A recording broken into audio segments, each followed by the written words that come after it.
போரிட்டால் நமது சேனை துவம்சமாவது நிச்சயம். கங்கையின் மைந்தர் யுத்த பூமியை விட்டு விலக வேண்டியது அவசியமானது. ஆனால் மாதவா, பிதாமகரை யுத்த களம் விட்டு விலக்குவது எவ்வாறு சாத்தியமாகும்? சூழ்ச்சியால் சாத்தியம்.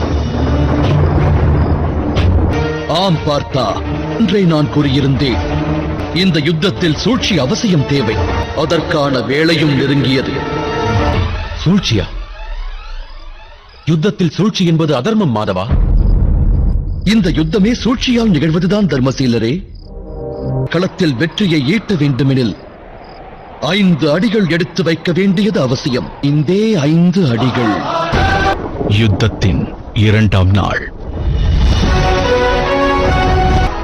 கங்கை மைந்தரையும் குரு துரோணரையும் துரியோதனனிடமிருந்து நாம் விலக்கி வைத்தாக வேண்டும். கங்கை மைந்தரின் துணை இருப்பதினால்தான் அது ஒரு கோட்டையாய் கருதப்படுகிறது. தாம் இப்போது அந்நகர் மீது தாக்குதல் தொடுத்தால் கங்கை மைந்தரானவர் ரண பூமியை தியாகம் செய்து நிச்சயம் தம்மை பின்தொடர்ந்து வர நேரிடும். யுத்த பூமியை விட்டு விலகிச் செல்வதும் ஒரு வகையான வியூகமே தர்மசீலரே. சாரதி, ரதத்தை செலுத்த. அன்பு பீமரே, தர்மசீலர் யுதிஷ்டர் ஹஸ்தினாபுரத்தை தாக்குவதற்கு செல்கின்றார். இத்தகவலை தாம் துச்சாதனனுக்கு தெரிவிக்க வேண்டும் அல்லவா? நிச்சயம் வாசுதேவா. மகாராஜா விராடரே, என் தமையனுக்கு உதவ ஹஸ்தினாபுரம் நோக்கி புறப்படுங்கள். அண்ணா, சத்ருவின் சேனையின் ஒரு பெரும் அங்கம் ஹஸ்தினாபுரம் நோக்கி செல்கிறது.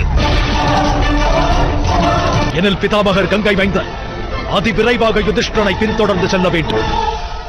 யுதிஷ்டன் மீது பூரண நம்பிக்கை கொண்டுள்ளேன். அவன் அதர்மத்தின் வழி செல்ல மாட்டான். நான் தமக்கு ஆணையிடுகிறேன். நாம் யுதிஷ்டனை பின்தொடர்ந்து செல்லுங்கள்.